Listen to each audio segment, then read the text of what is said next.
Hey, everybody. Welcome back to another episode of the Pull Up Trade Podcast.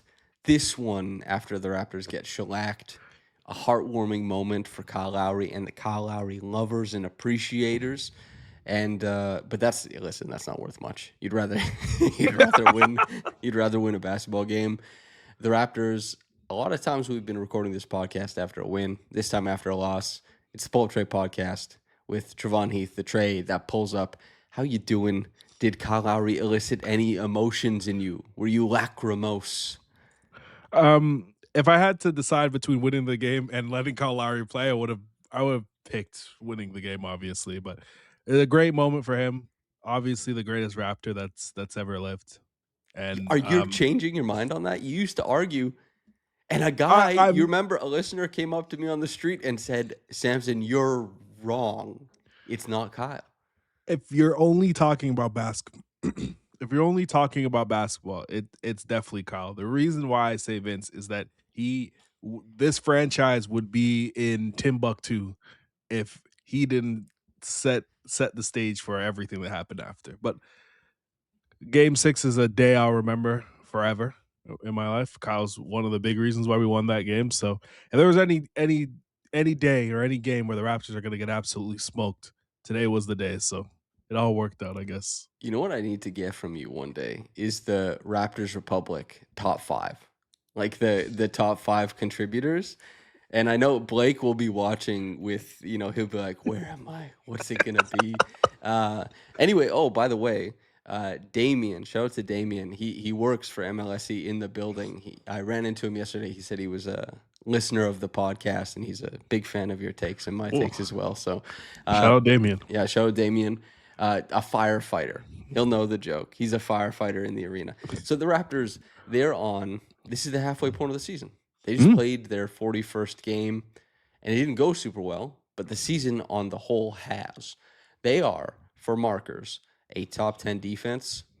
They are not bottom third offense, which matters, and they're on pace for 48 wins. They're the fourth seed in the East. They're not far out of 3 or 2. And they haven't been super healthy after starting the year, seeming like one of the healthier teams. There is room for this team to coalesce and improve further. And you could even make the case that they haven't gotten everything they need from their bench after a Yep. hot start for a few players. Where are you in the broad strokes of this Raptors team? If I were to give it a grade, it'd be an A. Like it's been an absolute home run for the first half of the season. They're winning at a 48 win pace, which would be the upper echelon of what we discussed, way out of the play in, which is awesome. And in this season, you've gotten Scotty playing like a star, which is one thing you really needed. Bi fitting in with the team, which has been amazing. And with some of the young guys, you maybe wanted more, but CMB's probably established himself as like a core piece in what you want to build moving forward. So I think they've gotten multiple wins outside of some of like the health stuff, maybe Quickly's play, but they've they've gotten almost everything that needed to go well has gone well for them to win 48 games or be on that pace. And it feels like if they get healthy, the trajectory can be higher, which is crazy considering like how the season started. How much higher do you think this thing goes? If RJ is healthy and miraculously like Jakobs wakes up and he has a LeBron James treatment and his his back is 100% again, like they can win 50 games. There isn't that many teams in the East where you're looking at like we can't win this game. This is a game where like they probably don't match up the greatest with like Joel Embiid with with CMB, but almost every team in the East, their roster stacks up pound for pound with them, and it's just a matter of who has the better matchup, who shoots better that day. And the Raptors are, credit to Darko, they play harder than almost every team in the league. So I think 50 wins if they're healthy is super possible. That is one thing that I think this team deserves a lot of credit on is effort. Yeah. And it's not so much like attention to detail. I don't know if they're hitting those marks much better than like the average team in the Mhm. NBA, but they do have a lot of attention to detail for a team that plays a lot of interpretive random style. And I think that's where I'm a little bit more impressed with them. And again, not a lot of people would look at this team halfway through, before the season started and said, like, how will they achieve defensively? Yep. They have this style they want to play, they have culture, and they have a bit of carryover being the number 2 defense since whatever point in time from last year to the end of the season. People raise their eyebrows at it, but it was a stat that was cited. But how does this team make it happen? Can they do it with RJ in the starting lineup? Should that be Ochai? Should that be Jacoby? 2 separate suggestions Yep. from 2 of my favorite people who talk about basketball. And yet with RJ, they have been able to make it work. Yep. They have 2 all-star candidates. I'm wearing the shirt, okay? And I'm Okay. telling listeners I and like it. viewers, this is a size large. It will be laundered. Comment if you want it, and we'll sort you out and we'll send this out to you if you want to vote Scottie and BI, like 8-bit style t-shirt for Pull Up Tray podcast listener and viewer. Let us know, and listen, there's just one. I'll do a raffle of some sorts. I can't promise. I can't promise a lot. I hardly got this one myself, but we could go there. The Raptors have 2 guys vying for like all-star. And while you and I think we're agreed that I think it'll be Scottie Yeah. with a bullet, we were sitting on my couch the other day trying to figure out like, how do you keep Brandon off this team given all the injuries? Yep. You give me the pitch because you're the one pitching it. Yeah. I think BI hits all the markers from like a statistical standpoint of what you want. He's their leading scorer. The correlation of the Raptors jumping in wins is correlated with the trade. So he'll get a lot of credit, and he is tasked of hitting a lot of their like biggest shots in a lot of their biggest games, which gains tons of notoriety.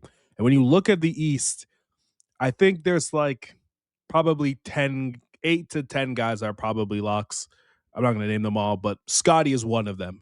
And there's probably 1 or 2 spots that are going to go to guys like Franz Wagner, who's played 24 games. That's a tough sell. Paolo Banchero hasn't been the greatest. I don't think it'd be tough for a Magic player to make it. Go chalk.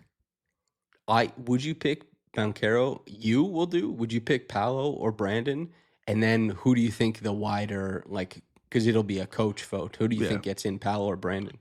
I would pick BI just because of the efficiency and the way that the Raptors have won. I think coaches will try to get the Raptors probably haven't won enough games to have like a guaranteed lock for 2 guys to get in, because like Detroit's going to get 2 guys if Jalen Duren plays enough games. The Knicks, I'm assuming, are going to have 2 guys as well. Cat and Brunson will make it. And after that, it's probably 1 player from every team. So there's like that last spot's going to go to like guys like Norm Powell, Paolo, Bam Adebayo, BI, Pascal Siakam. Like his team hasn't been good enough. Michael Porter Jr., you can maybe make the case because he's scoring the hell out of the basketball, but his team isn't very good too. He like might just make it like by default of how the East is right now. I think when I look at the reason why I don't think the Raptors will get 2, and while they'll choose to do more of that like democratic, we're going to give 1 to every team, is just because the Raptors, they're not that far out of like the 7th seed. They're pretty far out of the 8th seed. But Cleveland, I guess they just lost, but they're not that far out of 7th. And given the time and the fact that they're injured and that it's a pretty tough schedule in the next however many games, we're looking at a possibility that they could fall prior to. And would I love if Brandon Ingram was an all-star? That'd be so cool, man. It'd be so cool to have 2 all-stars once again. It's not a common occurrence for the Raptors, especially in this new era. It will be awesome. But I think Scottie is like a shoe-in. He's not to the level of I have it up here. So it's like Maxey, Jaylen Brown, Donovan Mitchell, Giannis, Jalen Brunson, Cade Cunningham. Then it gets kind of hairy immediately. It's tough to have 12 guys from the East this year. And like he goes by points per game, and you see Brandon Miller comes up kind of quick, and you start scratching your head like, whoa, what's going on here, man? And Then it's like Jalen Johnson is for sure making it. Yeah. Joel Embiid says he wants to make it. Is like, and he clearly he's good enough to be an all-star, but Yeah. have you put enough in? Our coach is going to respect that. Is he well enough liked? And Michael Porter Jr., I mean, the stat line is pretty absurd, but so is the human being. You know what I mean? Like, whereas Brandon Ingram is a little more respected, low Yeah. key.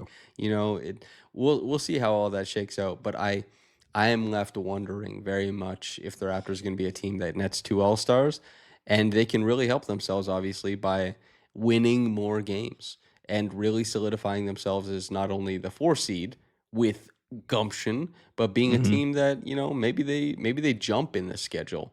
Obviously, it's tough when they play the Pacers, who have now won 3 games in a row, have one of the best offenses in the league since turning it around, quote unquote.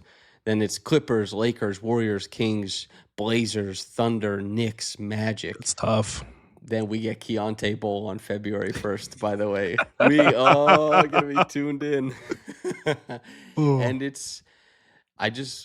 they got to play some good basketball. They're in a position to try, but I don't know if they're in a great position to dominate the next little stretch of games. Where's your confidence metric, your confidence rating? It's tough. Just considering the injuries, RJ probably doesn't play a good chunk of those games. I think you look to leave that next 10 game stretch. Like if you leave 500, you're swimming. Laughing.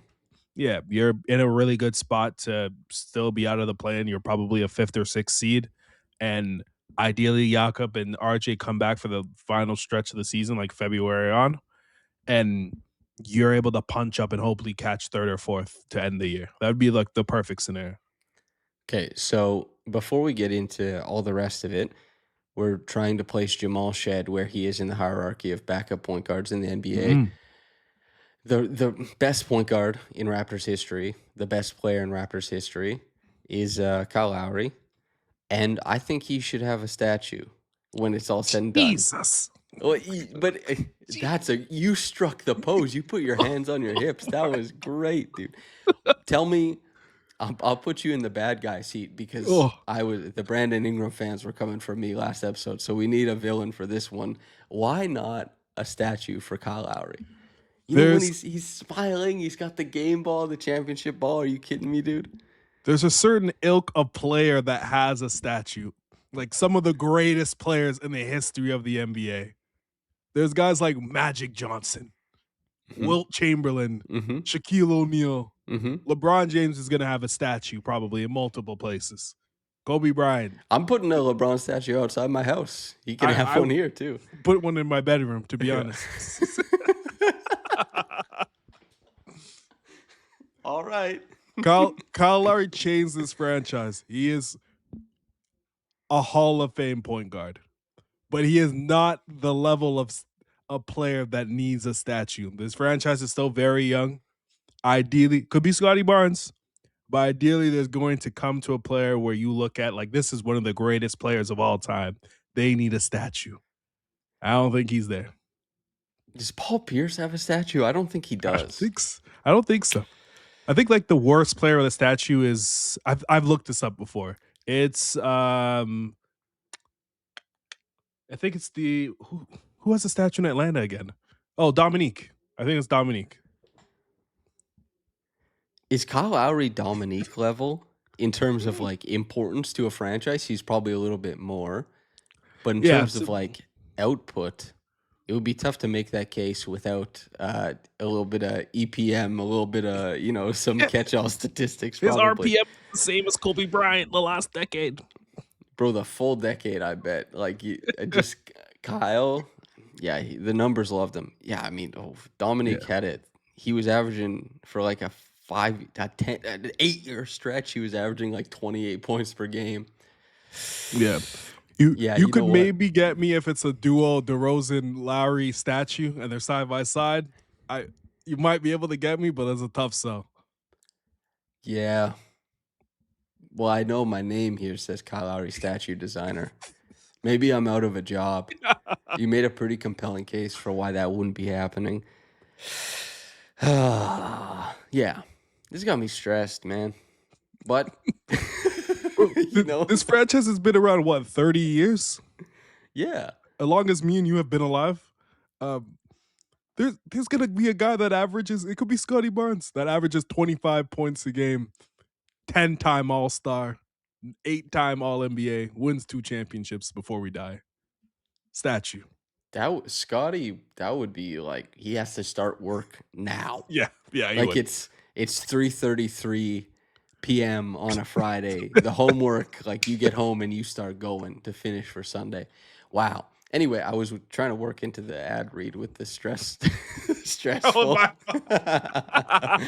Anyway, basketball can be stressful, but your choice of beer, it doesn't have to be, Trey. Coors Light delivers mountain cold refreshment. This is the Pull Up Trey podcast. It is presented by Coors Light. When the mountains turn blue, brother, the beer is as cold and refreshing as the Rockies. I've been to the Rockies. It's very cold, very refreshing.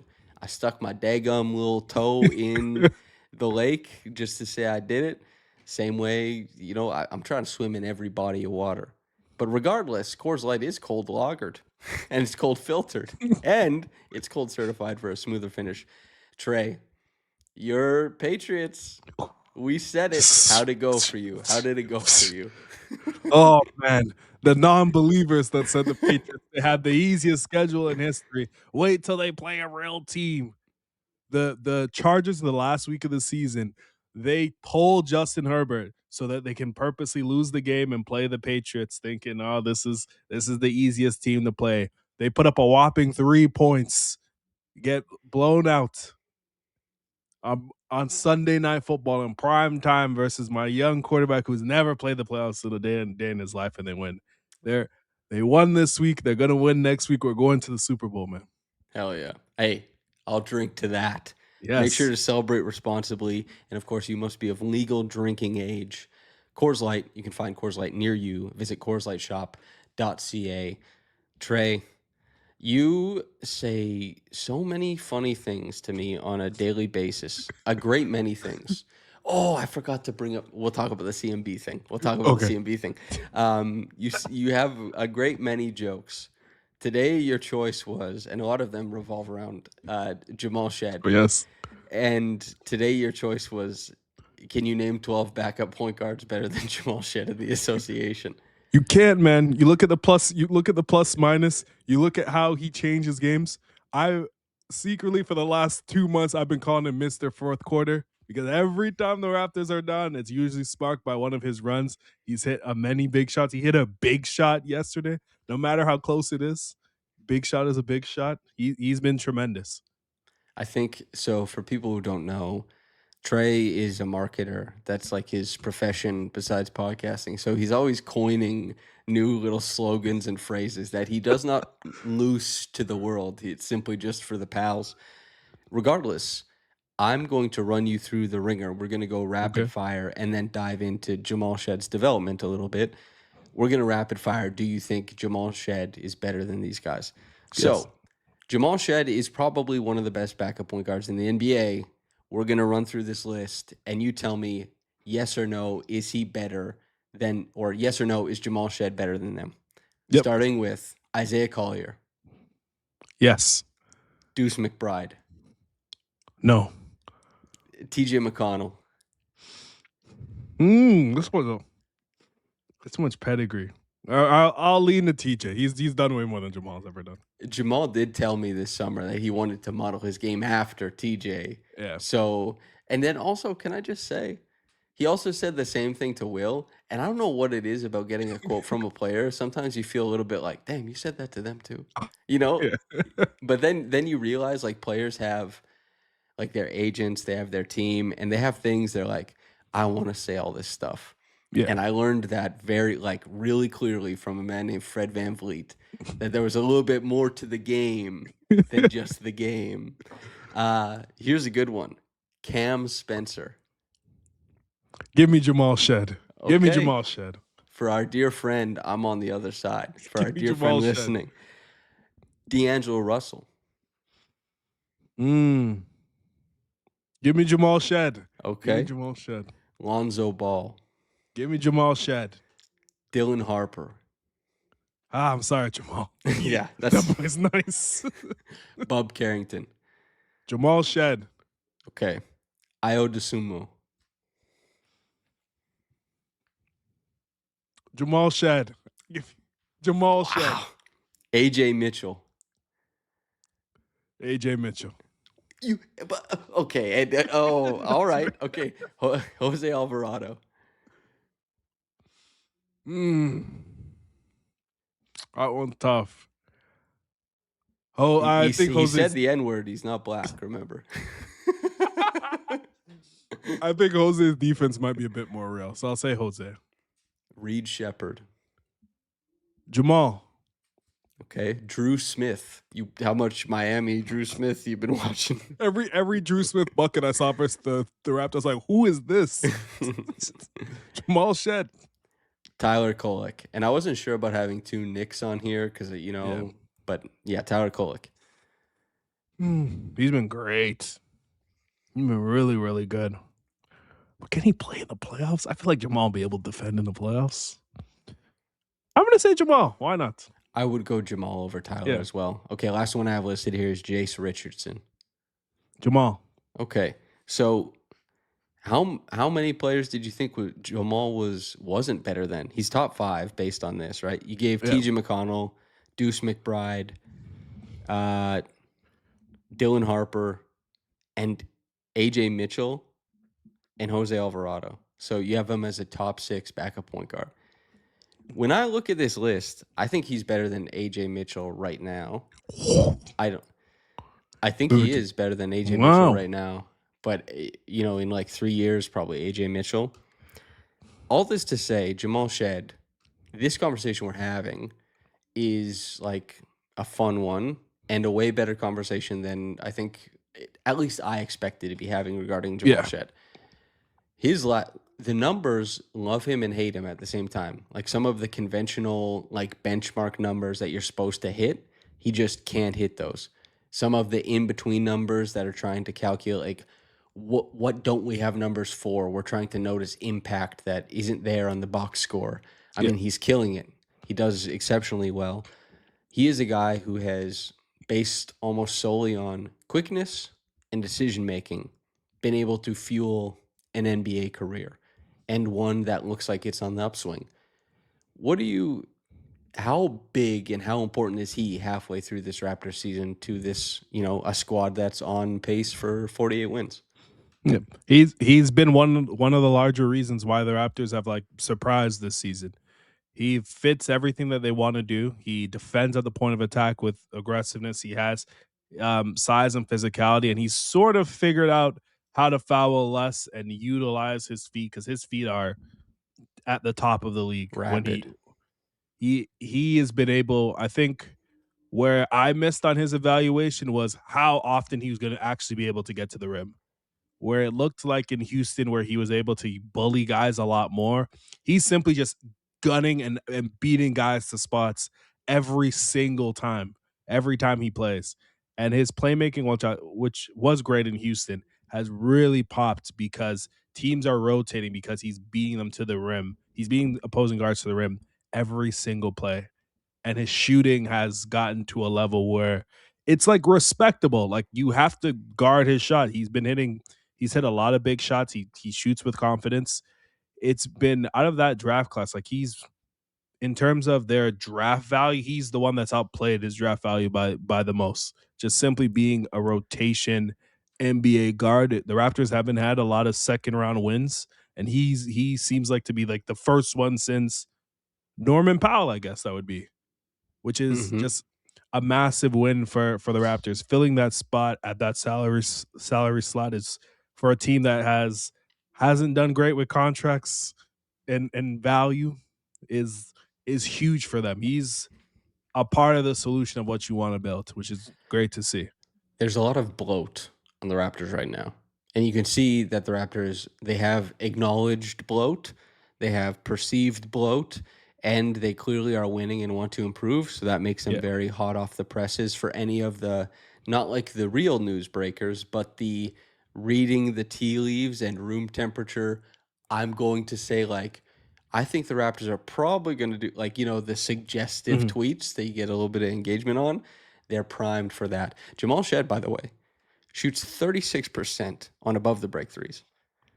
That, like he's shooting 20% from the corners. Don't care. 36% on above the break. That's good enough for me, especially Mhm. for the type of basketball he plays. Now, he's very inefficient overall, but he plays the right way. He benefits his teammates. He's a huge help to what they want to do. And also, I think he actually Lewis and I talked about this. You and I have talked about this, but I think he honest to God turned the corner defensively into being, I think, a positive defender. Last year, I don't know how else to slice it. He was negative, and Yeah. he didn't positively correlate with anything. This year, he has jumped his steal percentage while lowering his foul percentage. He's been much better at containing the ball while still being dangerous to try and poke it loose and be a defensive playmaker. And he has been extremely helpful as a rapid rotator around the perimeter to help the Raptors kind of keep the ball penned in, or at least to jump passing lanes and make teams think twice about how they try and ping the ball around. It's been really fun to watch him work. I believe it's Brian Scalabrine who said that Jamal Shead is more valuable in today's NBA than Trae Young. Sure. Where Boy, okay, were we aiming too low saying is he better than Io DeSumo? Is Jamal Shead better than Trae Young in today's NBA? that's a recession indicator, man. We're in dark times. I love Jamal. I like rooting for him. He's from summer league and seeing how he interacted with the team and like how all the gumption that he has. Like I'm bought into Jamal Shed, the human and the player. But in no world is he better than Trey Young. Even in Trey Young's like worst, even in the worst idea of Trey Young and how he doesn't correlate to winning, he Jamal Shed just can't compete with what Trey does. Trae is extremely talented. This year is obviously like a significant downswing for his career. Hopefully, before making a big upswing next year, because the Wizards don't seem to have much intention of using him this season. The Brandon Ingram trade style, you know what I mean? Yeah. Uh, the thing is, though, it's contract talk. And the only reason why Jamal Shead is brought up is because of, and we're kind of transitioning to a different topic, but it's the Raptors, I guess, cap situation. You said having Jamal give this type of impact at that contract slot Yeah. is so important. And it Mm-hmm. is. Shea Gilgeous-Alexander is making like $35 million this year. It's going to jump up to 60 million, and he's going to get paid, closer to 70 million eventually, like an MVP. But you can bet that OKC for the past couple of years paying this guy 33, 35 million is like laughing to the bank because of how Yeah. easy it makes building their team. Obviously, we have seen that. They got to pay Isaiah Hartenstein almost 30 million a year because they're like, this guy will help make us impervious. We'll Yeah. be able to battle better in the finals. He was obviously a huge factor. Mm-hmm. J Dub step up screen Hartenstein, go for like 37, 40 points, Incredible. save a game, save a series. And it's that ability to navigate through the draft and sign great contracts. And then even on the other side, you look at the other finals team, the Pacers trade for guys and sign great contracts. The Raptors, partially on a 48 win pace, they have that bloat. They have that contract crunch. Yeah. They are a little bit far away from the 7 seed, a little bit far away from the 3 seed. What is the pessimism can be strong for a team like this, Yeah. and so can the optimism. We've seen Raptors middling teams before. How are you feeling about that tension of the team building, I guess? I think you look at it you look at several teams I've been trying to build. I building from the bottom up is just too difficult, especially like considering the lottery spot. Like we lost all those games last year and the Raptors drop. We almost lost our mind and it was only a couple spots.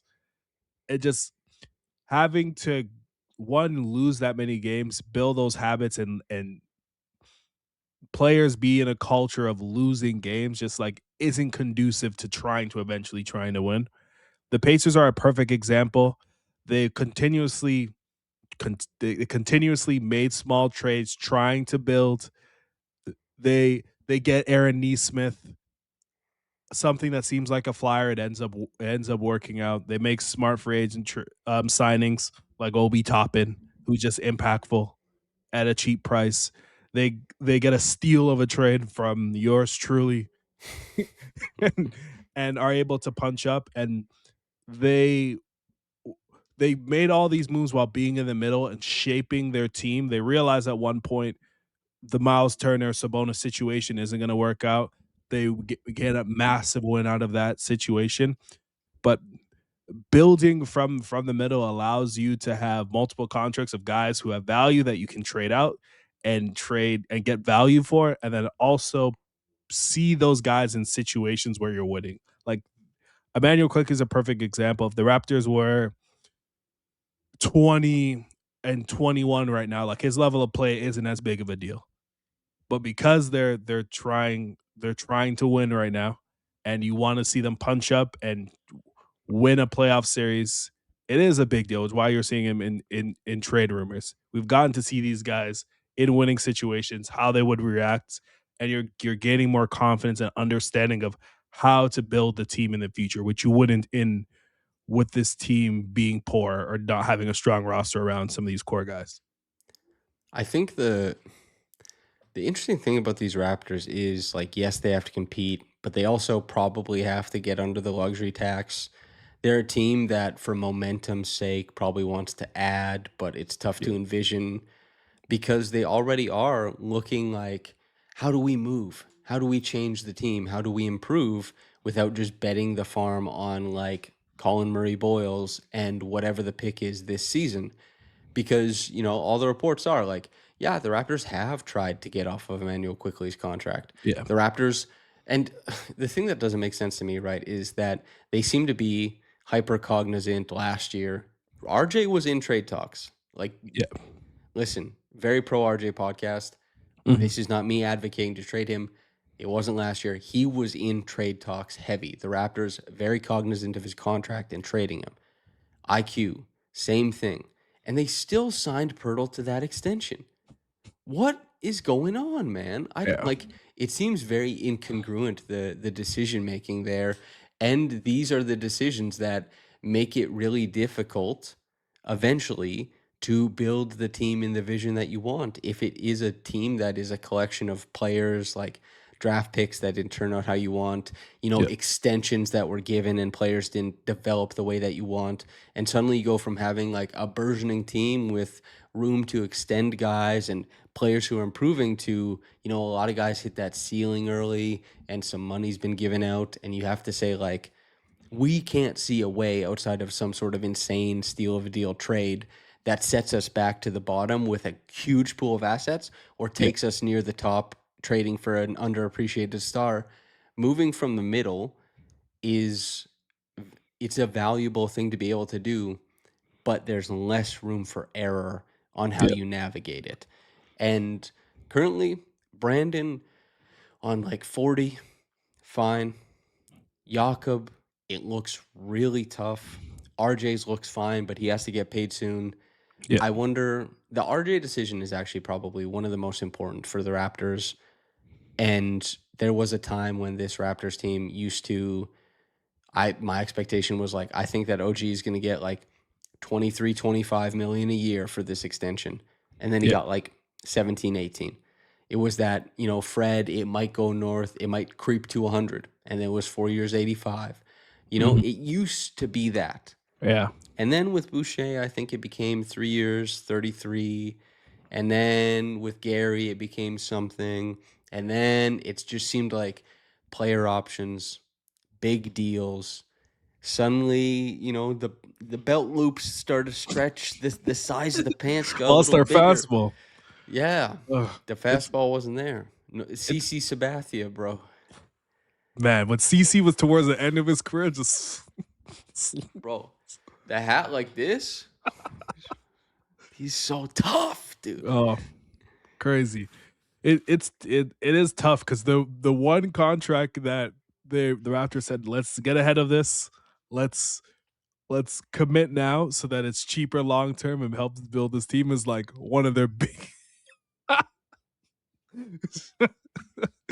it's just been a big L. It's been a Timothy Mozgov type situation, You think which it's do you think it's that bad?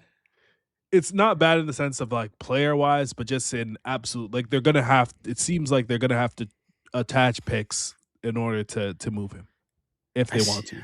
I see a guy like Andrew Nemhard, how good he is, his contract, and I'm just like, Yeah. damn, Indy, well done. I mean, Aaron Neesmith too. He's gonna make 11 million this year. He's gonna make 11 million next year. Aaron Neesmith, Yeah. oy vey. But it's a tough situation. Like the Raptors, they have contracts that just make it hard to like both the Pirtle and quickly contract are they're the contracts you need if they do want to trade for that eventual star. There's guys like obviously there was the Anthony Davis mention, guys like Ja, LaMelo Ball, things like that. It seems as though when they do make that decision, they're going to have to attach multiple picks, and they absolutely have to be right about the fit and how that person fits with Scotty, and they need to win immediately because they're going to mortgage some of their future in order to move that contract and get the guy that they want. Can we do a like rotation player? Like, do we think that they have like what kind of value they have Yeah. right now? Because the guy I'm thinking of, Scotty, has pretty strong value. Mhm. He's obviously on a max contract, but there's no kicker on his max, so he's on the baseline max, which is obviously pretty comfortable. He's making 38 this year. It starts creeping up accordingly, but you would feel pretty great if you were a team with you think you are like, yeah, we have our number one. You'd feel great if you could put together any type of package to bring Scotty Barnes in house to pair him with your guy.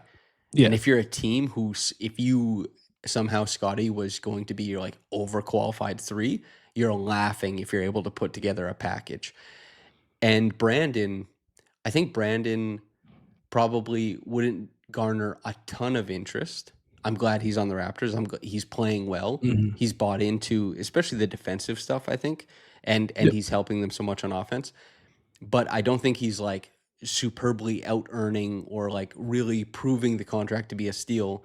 I think it would really be a time and place thing for him. Between those two guys, any disagreements there? No, I think it's fine. I would say like BI's value's probably been rehabbed to some degree because he's winning in good context and has been very efficient. But I don't think they'd be able to trade him for more than like similar to what they traded for him, honestly. I think so too. And that's like Ingram is definitely viewed as a better player right now than he was, I think, at least marginally, a healthier player, and well Yeah. done to him for playing so much basketball. But it is like these big contracts are tough to negotiate and move around. And Ingram is such a unique player, and he's such a he just he you need to have a team that's going to accept him in as a role. And Yeah. the Raptors, they were able to. How many teams are able to? I don't know. Emmanuel quickly. Apparently, the rumors are that the Raptors would be attaching stuff to him, and the rumors are that other teams are not interested in the Emmanuel quickly of it all. That's probably negative. Yeah, for sure. RJ. I would say similar to BI. Like it's he's rehabbed his value probably significantly from when he was a Hmm. Nick. That probably was seemed as negative. I know it was perceived like he was a throw in for getting Emmanuel quickly and an asset, but he's been the better half of that trade. Surprisingly, well, not surprisingly to us, but um, EPM disagrees with you, sir. So you could take. Quickly's had a lot of big shots. Fair enough. Three's more Yeah. worth more than two. Yeah. It's fair. That's math. But I think RJ it's similar value to BI. You're probably getting like a pick and salary at most. Yeah. It's it's crazy the way that the NBA has changed under Yeah. CJ McCollum that like that those mid-tier star trades, if they don't have a crazy contract, are or not even mid-tier, like just like really strong upper level like ancillary player, Yeah. it might net more than a star who's really good but not really moving things around.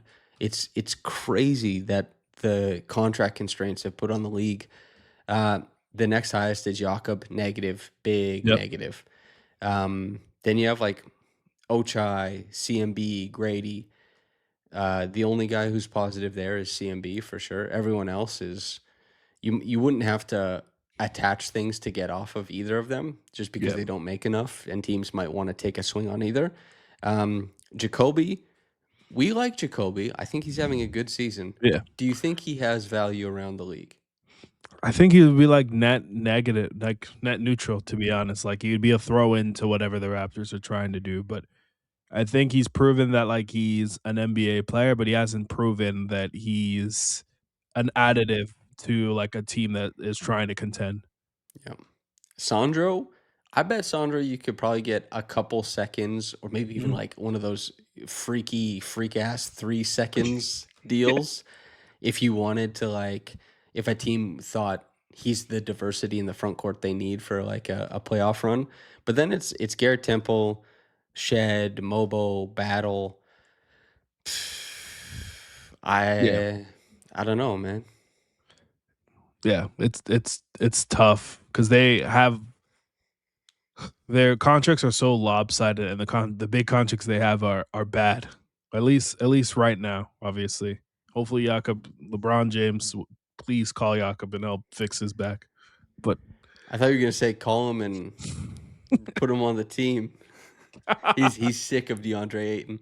There's a bit of snowfall in Los Angeles, and he saw who he really was.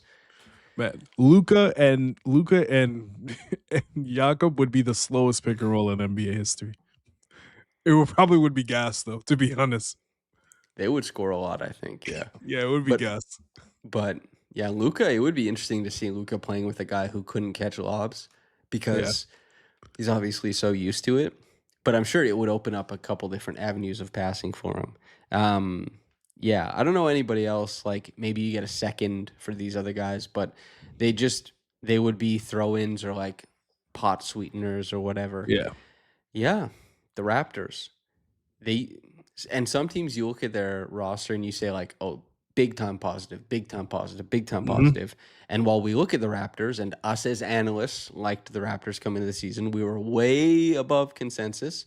We liked mhm. quite a few of these players. We liked the Ingram trade. We liked Scottie signing the max. We said we thought he was going to one return to All Star, but could shoot up at All NBA. We liked RJ. We were hopeful for Emmanuel. We said he's important even Yeah, if he underachieves where I think his contract is. Like the parts are good. The parts are equaling like a good enough team, but yeah. they also have to expect some sort of like, upward ascension beyond just this because they are quote unquote a very young team. But in Mhm. actuality, when you look at expected development, where it might come from, they maybe aren't that young. Unless, I mean, hey, listen, Jalen Brunson was a second round pick and he became who he is. Maybe there's an unseen, maybe Elijah Martin, something like Yeah. that. Who knows? Do you have a long shot? Or Shamshay isn't here anymore for this for your big Yeah, time or your Shams Hail no. Mary. Who know? Maybe Jamal Shead. Maybe Jamal Shead's the answer. It's the same sort of deal. Shit. Big time college point guard finally figures it out and scores the hell out of the basketball. That'd be awesome. If Jamal Shead became like a really strong scorer, Yeah. he would become one of like the best watches in the league, I'm pretty Yeah. sure. Because it would be, I think, such a unique variety of scoring. Mhm. And I don't think he can ever get rid of his pass first mentality. So that would mean he's getting like a lot of the ball and he's constantly doing a lot of stuff. And I think it just means like bombs away from downtown, which that would be Yeah. great. That would be cool. I wouldn't complain. He's above the break shooting. Um, we promised the people a We Are the World draft. Ooh. So you got to take us there, Papa Bear. What's the deal? Okay. So 10 people that you would want to compose for this song. Wait, And then this, just for people who don't know, if you don't, because there's Gen Z listeners, that We is Are fair. the World. It's kind of a meme now, but a bunch of the most famous people got together to sing for peace and prosperity, and it was all of the biggest stars at the time. It was like Michael Jackson, Michael Bolton, stars upon stars Yeah. upon stars, and we're trying to recreate this team Moneyball stuff. Just think of Avengers, but singers. It's the same thing. Marketing. There you go. There you go. But like number one, like the goat of all goats. This is her internet. Beyonce has to be the number one. Mm-hmm. If she doesn't do it, it's not worth doing. To be honest, If she wasn't there, the conversation is why wasn't she? It's bigger than the song if she's not. Yes. Number two, I got Adele, powerhouse. You need her. You need her to really bring it home. This is what gets charity. Can she be dressed in the Island Girl outfit when she does it? Why not bring peace and unity? That's the ultimate sign of unity. Hell yeah. Third, I got Ariana Grande, another strong singer. She Mhm. she kind of fits the mold of like Gen Z people like her because of Wicked. Millennials grew up with her. We watch Victorious as well. So that works. They'll get people to donate. Mhm. I got some Gen Z representation. Billie Eilish. I like her music. Strong singer. She can just get maybe she's my Bob Dylan slot where she's just like not really in tune, but she's still Wow. Yeah, she kind of gets weird with it. yeah. Okay. I got a sleeper here. Two sleepers. Because we're gonna need some real soul to bring this. My next two, Jasmine Sullivan, Jennifer Hudson. Real Oh, J Hud. J yes. Huddy. You need that. You need that real soul like from your gut that makes you want to donate. Jennifer And then Hudson is a great pick. the rest are men because they're So what's some that? sort of Six women, 4 men? four men. Good split. I got The Weeknd. He's our Michael Jackson. Mm-hmm. He'll be able to sing the chorus. He'll be able to make it real catchy and snazzy. I got Bruno Mars, versatility, Oh yeah, great pick. nice and smooth. And we got to have some white guys. So Harry Styles for That the yeah, he's probably the one. yeah for the Gen Zs. That's pretty good. And then I got Sam Smith because he's a great singer, good representation. I think we bring it home with those 10. Okay, I'm gonna take. There has to be surely, like instead of Sam Smith, Ed Sheeran probably is on this I thing, wrote right? Ed Sheeran down and I deleted it. Wow, and I I was was like, also. can he sing the song? I wasn't sure. Mm. Yeah, he brings out his guitar. They're like, put it away, man. This isn't about you. What? And I was thinking like Louis Capaldi or something like that. He's kind of, I He could sing. yeah. No country singers on this one. Beyonce's technically country. You know Screw what? Nashville. My ignorance. Agreed. I'm thinking, let me get Darius Rucker on there or something like that. I want to hear some Darius Rucker. What about Kirk Franklin? You know? Oh, the revolution. uh, yeah, that's a pretty good 10. Yeah, Like every time you suggested somebody, I was like, yeah, I can totally see it. But there's a lot of great singers out there. It's kind of tough not to. yeah. There's gonna be a Taylor Swift fan that finds my Oh address and yeah. blows my house up. Oh wow, you left Taylor Swift off. Yeah, I didn't even think. I don't really listen to. Well, I don't listen to Taylor Swift at all, so I didn't think about. But yeah, Taylor Swift. I'm not a Swiftie. Do you know the song December? Like No. the barbecue song, like oh Like September Earth, stars. Wind and Fire. Earth, Wind and Fire. Yes. Do you remember? 25? Yeah, of course. Taylor Swift made a cover to this, No. and it's like the most like stale, plain, seasonless song you've ever heard. And since that day, I've been out. Okay. So my question is, who were the hardest cuts? Ed Sheeran, super hard. Who? There was two other people, female singers. Kelly Clarkson. I really thought of adding her in. Wow. I thought her and Adele. You can't have two big powerhouses at the same time. So I took her out. And then there was another woman I took out. Oh, Celine Dion. I felt I needed to put her at first because my Jamaican representation, but You it's fine. know, I was thinking like Bad Bunny. That's That's what I like, that's what I'm thinking is missing, is like fair. it's missing That's fair. because you do want donations. Yes. It is, I think, objectively, even though listen, Taylor Swift, she doesn't float my boat, but for donations wise, You gotta she's have gotta, if she says yes, she's there. yeah. And honestly, you get, if she doesn't pull her weight, then more conversation, more impressions, more engagements. Everyone's saying like, "Geez, like they ate her ass up." And then also Bad Bunny, I feel like, Yeah. That's true. The Latin representation. I'm very interested to see the Super Bowl halftime. It's the first non-English one. I want to know how that's gonna go. I'm excited though. I don't know the words, but I like Bad Bunny's music. yeah. And actually the one I'm most surprised that you didn't put on there, Justin Bieber. I'm shocked Justin Bieber didn't That's make fair. it for you. I am a believer. Yeah. But I don't think he has like the catchiness in his tune like the other guys. Like Bruno Mm. Mars, like it makes you feel like you're on the beach. It makes you want to just hand out your wallet. Bruno can do anything, man. I remember when Oleg and I were looking like who is the most popular streamed Spotify artist right Yeah. now, like sometime last year. And it was Yeah. Bruno Mars. And I was like, damn, it's still Bruno Mars. Yep. He's always on a hit song. Always. Makes sense. It's smooth. The power. Also Mhm. Rihanna. But she doesn't really sing anymore. She probably would be like, Yeah. nah, I don't do that. We just But need our money. I think she just gives a big donation. Doesn't isn't she's our prince.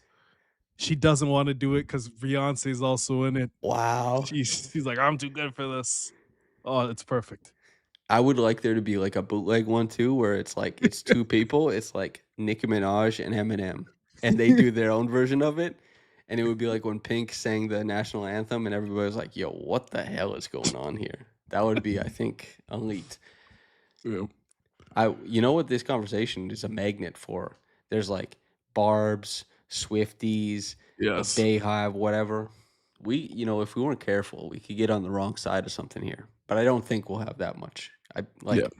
I don't even know how many people are listening right now because we just went full music on the the Pull Up Trade Basketball podcast. Anything you want to say before we get out of here? Shout out to Kyle. You changed our basketball lives. We wouldn't I don't know if I'd be a Raptors fan as hard as I am or doing this podcast with you if the Raptors sucked all these 30 years. Him and DeMar turned the team around. I remember them winning 50 games and being like, "Wow, I never thought I would ever see that in my life." It didn't go well, but they they punched up and got to a point that made I think everybody want to believe that like they could beat LeBron James. And every year I got up like especially 2018, like there is no way they lose to this man. And like credit to them and like how they've changed this franchise and how far they took things. DeMar DeRozan and Kyle Lowry are going to get a major boost and glaze from Yeah. the LeBron documentary. I'm so Yeah. excited for it. Like the MJ documentary, anybody he beat, like of course it's like, yeah, you're not as good as Mike. But listen, Lowry and DeMar are not as good as LeBron. Okay. Yeah. But they're going to get puffed up a little bit for that documentary and be like, this is, DeMar might be like a top 15 scorer of all time. DeMar DeRozan is a top 15 scorer of all time. LeBron has to stop him. Kyle Lowry, an in vogue best point guard of the decade outside Steph Curry and Damian Lillard. You know, Yeah. the counting stats, they might say Kyle Lowry. The fans, they might say Kyrie. They debate. It rages on. It's gonna be nice because they're both will likely be Hall of Famers by the time this comes out. They're like they play this Hall of Fame backcourt. They the most wins in the decade. It's gonna be gas.